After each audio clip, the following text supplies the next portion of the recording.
연구법에 관해서 한번 볼 거예요.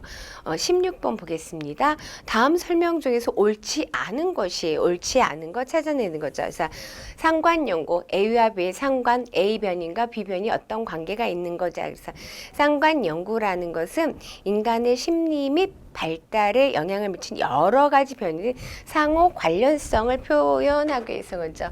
릴레이션을 표현하기 위해서 이제 상관이라는 것은 마이너스 1보다 크거나 같고 1보다 작거나 같다. 이제 정적 상관도 있고 부적 상관이 있어요. 그래서 마이너스가 되면 부적 상관이 있고 1에 가까우면 정적 상관이고 0에 가까울수록 상관이 없는 거죠. 그래서 서로 간의 관련성, 상호 관련성을 보는데 상관이 있다라는 건 반드시 원인과 결과의 의미는 아니라고 말씀드렸습니다. 2번 실험 연구 어떤 그 독립 변인을 처치해서 다른 것 가외 변인, 매개 변인이 비교적 덜 끼어들게 해서 그 독립변이 효과를 보기 위해서는 어떻게 검증하기 위해서는 실험 연구하죠.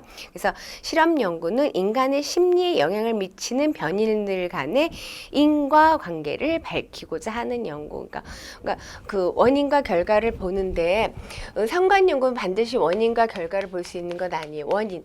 연구자가 원인이라고 규정하는 것이 독립변인이죠. 독립변인이고 연구에서 결과로 나타나는 변인을 무슨 변이한다? 의존하는 변이니까 종속 변인이 되겠어요. 그런데 실험 연구는 그러니까 우리가 독립변인 효과를 검증하고서 연구를 하는데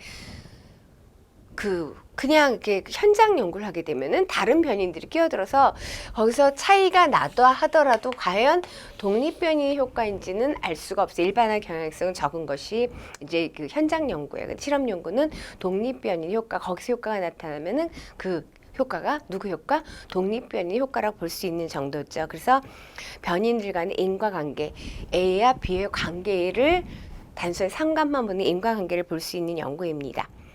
사례 연구예요. 사례 연구는 개인을 해서 할 수도 있고 집단을 대상으로 할 수가 있어요. 이거 질적 연구법으로 많이 활용을 하는 거죠. 그래서 한두 명의 조사 대상자를 대상으로 얻은 연구 결과를 바탕으로서 발달 및 심리 기제의 일반적인 양상을 추론하는 거죠.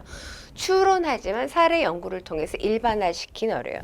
사례 연구는 독특한 사례를 통해서 연구하는 것이기 때문에 결국은 추론하는 것이 완전한 일반화가 가능한 것은 아니죠. 그래서 일반화 가능한 것은 이렇게 쓰면 또 일반화라고 생각하시면 안 돼요. 당연히 아시겠죠? 자, 그 다음에 관찰법입니다. 관찰법이라는 것은 연구자가 피험자의 생활 환경에 직접 참여하는 건데 이게 참여 관찰, 관찰법 관찰하는 거죠. 피검자의 생활들을 관찰하는 거죠. 행동들을 관찰하는 거, 태도들을 관찰하는 거. 참여 관찰법은 내가 직접 참여해서 하는 거기 때문에 피험자의 보다 진실된 반응을 확인해 볼 수가 있다. 체험해서 하는 거니까. 맞죠?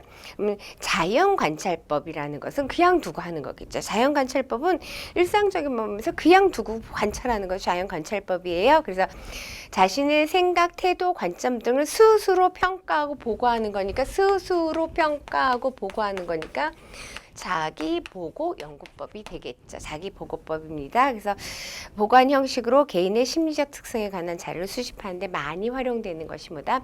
자기보고법입니다.